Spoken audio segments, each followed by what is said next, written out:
my son or daughter alive? That's what I did for the first hour, was answer those hard questions. Then came the more difficult part, because that's when those families, we'd talk, we'd pause, and then they would ask, did you know my son? Did you know my daughter? And in each case, I was able to tell a little story where I had personally interacted with each of them. I knew them. They were my sailors. I had cared for them, pushed them, set high standards for them, and grieved. My grief could nowhere measure up to what a mother does, to what a father does.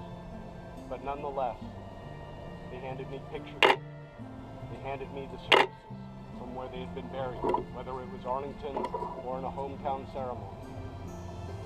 And I've treasured those to this day and still keep them. At the end, though, I eventually had to say change of command and move on myself.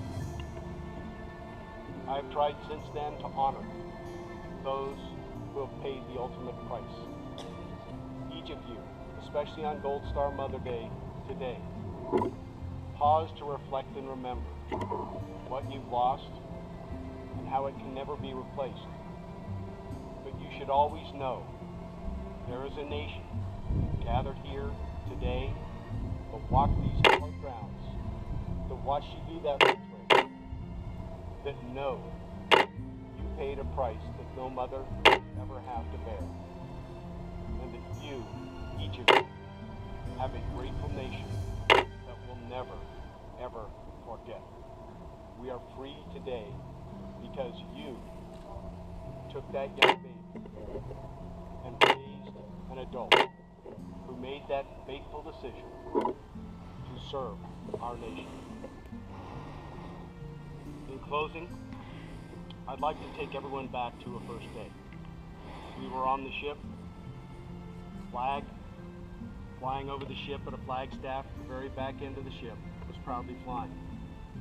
The Navy ships always hold a ceremony just like posts in the Army, bases in the Air Force around the world, where we hold colors. Every morning at 8 o'clock, we raise that flag, play the national anthem, fly it throughout the day, and in the Navy's case, we wait until sunset, calculated no matter where we are in the world, to lower that flag. Wait till the next morning to raise it. At the end of that first day, as we're coming up on sunset, the executive officer and I are standing at the back end of the flight deck. He walks up and he says, "Captain, what do you want to do about colors today? Do you want to lower it like we normally do to honor those that have been killed in the attack? Do you want to lower it to half-mast? Do you want to kind of keep a routine? How do we want to handle colors, sir?" And I remember looking at my XO. I lift up that flag, all stained with the dirty black residue from the force of the explosion, lying limp in the hot evening sun. I looked over at Aden where the lights were coming on in the twilight.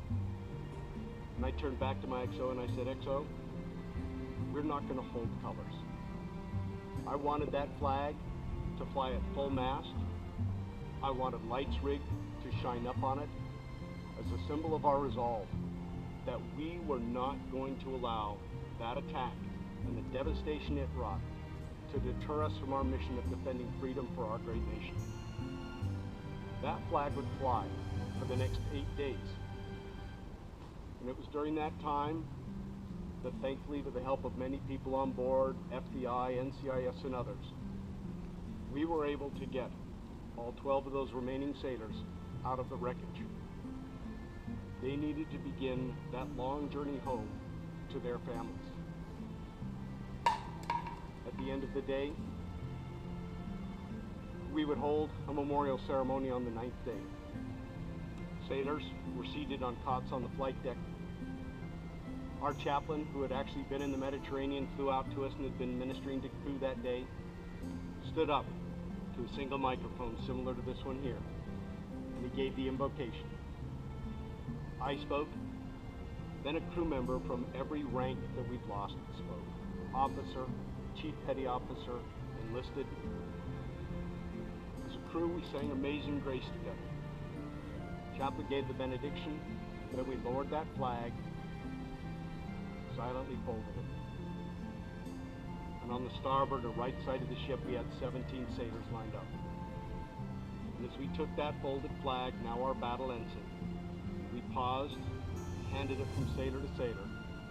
We rendered a salute, rang the ship's bell twice, and announced the name of the shipmate that we'd lost.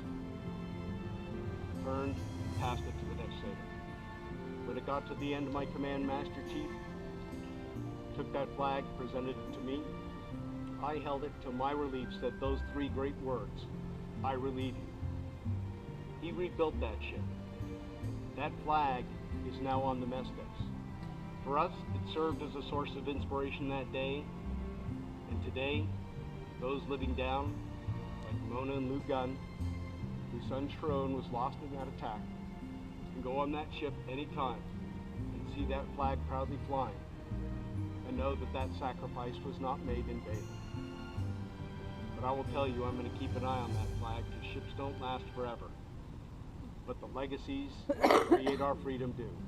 And eventually that flag is going to come off, USS Cole, go into a museum, because it's part of our naval heritage, it's part of our nation's heritage and history. 11 months before 9/11, there was 10/12. We will never forget any of the sacrifices that our nation has made in the wars from the time we were created as a nation from 1776 to today. We will never forget, and it is because of the Gold Star Mothers of America organization that we pause on days like today, beautiful days like today, and remember what you gave up so that we could enjoy freedom. It's been my honor to speak to you today, my privilege, and God bless each of you, and God bless our great nation. Thank you.